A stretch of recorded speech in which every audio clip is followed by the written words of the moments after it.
মোহাব্বত কাকে বলে? ক্যাসেট চালু, কাকে বলে মোহাব্বত? আমার মুখে খালি বললাম আর শুনলাম কি 4 রাকাত করে বৃহস্পতিবার দিন যায় রাতে নফল নামাজ, শুনলেন কিনা? তো ফরজ কাজা করে হবে কাম? ফরজ পড়বো না, খালি 4 রাকাত পড়ে নেবে, তাহলে কি হবে? তাহলে তো হবে না। ফরজ আদায় করার পরে বাবা ওইটা করা লাগবে। বাবারে বেদাম খালি তোবা করবো আর আবা করবো, তাহলে খালি আস্তাগফিরুল্লাহ কাম হইবে? নবীজি বলেছে খালিস দিলে একবার নিজের পাপকে স্মরণ করে তোবা করো। আমার আল্লাহর নবী দুজাহানের বাদশা বলেছে আস্তাগফিরুল্লাহ আল্লাযী লা ইলাহা ইল্লা হুয়াল হাইয়ুল কাইয়্যুম ওয়া আতুবু ইলাইহি। নবীজি বলে এই তোবা খানা একবার আমার উম্মতেরা যদি করে নেয়, আমি নবী বলি উহুদ পাহাড় বরাবর যদি কারো গুনাহ থেকে যায়, আল্লাহ তাআলা তাকে সাথে সাথে কারেন্টের মতো মাফ করিয়া দিবে। যদি আর না করে, আর যদি বলে আল্লাহ আজ এক উহুদ মাফ দাও, কাল এক উহুদ আবার পাপ করবো, আবার সন্ধে পড়ে এলো, তাহলে হইবে না। আজ জীবনে এই পাপ করবো না। বেরাদারান ইসলাম সামের একরাম ইমাম সাহেব মসজিদে নামাজ পড়ায়, একটা লোক অন্যায় ভাবে একটা জামাতের সামনে একবারে ভরা মাহফিলের সামনে অপমান করেছে, অন্যায় করেছে। চিন্তা করলো বাড়ি যাওয়ার পর ইমামকে কথাটা বলো আমার অন্যায় হয়ে গেছে। বাড়ি ডাকলো, একটা মুরগা টুরা খাইয়া হাত ধরে মাপ নিল, মাপ হইবে কি? যত গালা লোকের সামনে অপমান করেছ ওনাদের ডাইগা তুমি একবার ক্ষমা এলানিয়া তোবা করো। ক্ষমা যদি দেয় আল্লাহ ক্ষমা দেবে, আর উনি যদি ক্ষমা না দেয় আল্লাহ তাআলা ক্ষমা করবে না। সুবহানাল্লাহ, আলহামদুলিল্লাহ। বাবা গো, দয়ার নবী মুস্তাফা সরবরে দো আলম বসে আছেন, সাহাবায়ে কারামেরাও বসে আছেন। একজন নবীর সাহাবী চলে আসছেন। বাবা আমার নবীর সামনে আদবের সঙ্গে চলে আসছে। দোস্ত আমার তাকিয়ে দেখছেন সাহাবী আসে। সাহাবীটার নাম কি জানে? যে সাহাবীটাকে দেখা আমার আল্লাহর ফেরেশতারা পর্যন্ত হায়া করে, আল্লাহর ফেরেশতারা দেখে পর্যন্ত লজ্জা করে। বাবা রে, সেই সাহাবী হেঁটে হেঁটে চলে আসছে।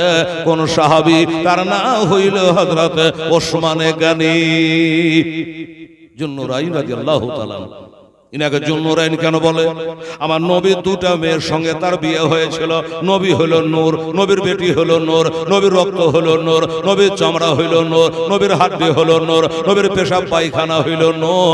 আমার নবী হলো নূরুল আলা নূর। লোকে বলছে, কিছু লোকে বলছে নবী তো আমাদের মতোই মানুষ। তো নবী যদি তোদের মতো মানুষ হয়, ইব্রাহিম নবী বেটা কুরবানি দিয়েছে, তুই একটা বেটা দিয়ে দেখি,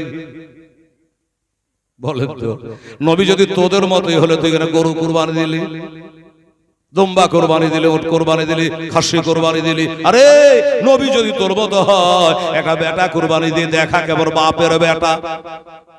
ইব্রাহিম নবী কুরবানি দিয়েছে বেটাকে, অপেক্ষা করেছে জান্নাত থেকে দুম্বা চলে আসলো, অপেক্ষা করছে জান্নাতে দুম্বা এলো। আর তোর বেটাকে কুরবানি দিতে গেলে থানার বড় বাবু আসবে, এসে হাজির, দুম্বা আসবে না। ও বাবা, নবী তোর মতো কি করে হইল? নবী আমার মতো কি করে হইল? বাবা শোনে না, হযরত ওসমান গনি জুন্নুরাইন আসতেছে। আমার নবী পাক সাহেবে লাউ লাখ তাকিয়ে দেখতেছে, দেখো দেখো আমার ওসমান হাঁটা হাঁটা আসতেছে, নিশ্চয় তার মনের কোনো বাসনা আছে, কোন ওসমান। এই দেখেন শুনলেন বাবা, আমার নবীজি বসে আছে, কাপড়টা একটু উঠে আছে। আবু বকর সিদ্দিক এলেন, যেইভাবে নবী বসে আছে ওইভাবে বসে থাকলে, ওমর ফারুক চলে আসলে নবী যেইভাবে বসে আছে ওইভাবে বসে থাকলে, আর যেমনি ওসমান গনি জুন্নুরাইন রাদিয়াল্লাহু তাআলা এসেছে, অমনি তাড়াতাড়ি করে আমার নবী কাপড়টাকে সোজা করলেন। মা আয়েশা সিদ্দিকা রাদিয়াল্লাহু তাআলা আনহা, উম্মাহাতুল মুমিনিন, দুনিয়ার মুমিন মুসলমানের আম্মা জান মা আয়েশা আমার নবীকে হাত জোড় করে বলে, ইয়া রাসূলুল্লাহ, ইয়া হাবিবাল্লাহ, নবী গো, ইয়া রাসূলুল্লাহ, একটা কথা জানতে আমার ইচ্ছা হয়। আয়েশা, এই মুমিন মুসলমানদের আম্মা জান আয়েশা, কয়েক লক্ষ হাদিসের হাফেজা আয়েশা, কি কথা জানতে চাও বলো? আয়েশা বলছে, হুজুর আমি একটা জিনিস দেখে বড় আশ্চর্য হয়ে গেলাম। কি দেখে আশ্চর্য হইলা? বলে, নবী গো, আমার আব্বা হলো আউয়ালুল মুসলিমিন, আফদালুল মুসলিমিন, সর্বশ্রেষ্ঠ মুসলমান, সর্বপ্রথম মুসলমান। ইয়া রাসূলুল্লাহ, আপনি বলেছেন আমার আব্বা আবু বকরের নেকিগুলা একটা পাল্লাতে চড়াইলে আর সারা বিশ্বের মুমিন মুমিনা সকলের নেকিগুলা আর একটা পাল্লাতে চাপালে, নবী গো আপনি বলেছেন আমার বাপের নেকির পাল্লা ভারী হইয়া যাবে। সুবহানাল্লাহ বলবেন না? আমার বাপের নেকির পাল্লা তার একটা মানুষের নেকি আর সারা বিশ্ব জাহানের মুসলমানদের নেকি হবে কম, আমার আব্বার নেকি হবে ভারে। নবী গো, তাই আমার জানতে ইচ্ছা হয় এত বড় একজন নেককার দিনদার ঈমানদার, যিনি আপনার গায়েবের উপর বিশ্বাস করে কালেমা পড়ে মুসলমান হয়ে গেছে, হিজরতের রাতে সাথী হয়েছিল, সাপের মুখে পা আগিয়ে দিয়েছিল, আপনার মোহব্বতে ইয়া রাসূলুল্লাহ, ইয়া হাবিবাল্লাহ, হুজুর আর আমার আব্বা যখন আসলো আপনি কাপড়টা সোজা করলেন না, উমর ফারুক আজম চলে আসলো, আপনি তো বলেছেন যে লা নবিয়্যা বাদি, আমার পরে আর কোন নবী আসবে না, তবে আয়েশা আমার পরে যদি কেউ নবী হয় উমর ফারুক নবী হইতো, কিন্তু হইবে না। এত দরজার মানো, এত নেককার মানো, এত জান্নাতি মানো, মেরাজ থেকে ঘুরে এসে আপনি উমর জান্নাতে বাড়ি পায়া গেছে, এ খবরখানা আপনার দেওয়া হয়ে গেছে। নবী গো, এটাই আমার জানবার বিষয়। এত বড় মহান ব্যক্তি হযরত উমর ফারুক আজম চলে আসলো, আপনি বলেছেন যে উমর একটা রাস্তা দিয়ে একদিন যদি হেঁটে যায় ওই রাস্তা দিয়া 40 দিন শয়তান হাঁটে না। সুবহানাল্লাহ, উমর একটা দিন রাস্তা হেঁটে গেলে ওই রাস্তা দিকে শয়তান আর মুখ করে না। 40 দিন ধরে এত বড় একটা মহান ব্যক্তি আসলো, আপনি কাপড়টা সোজা করলেন না, ওই অবস্থায় থেকে গেল। কিন্তু দেখলাম ওসমানে গানি যখন চলে আসলো, আপনি ধরপড় করে কাপড়টা কেন সোজা করলে, এটাই জানবার বিষয়।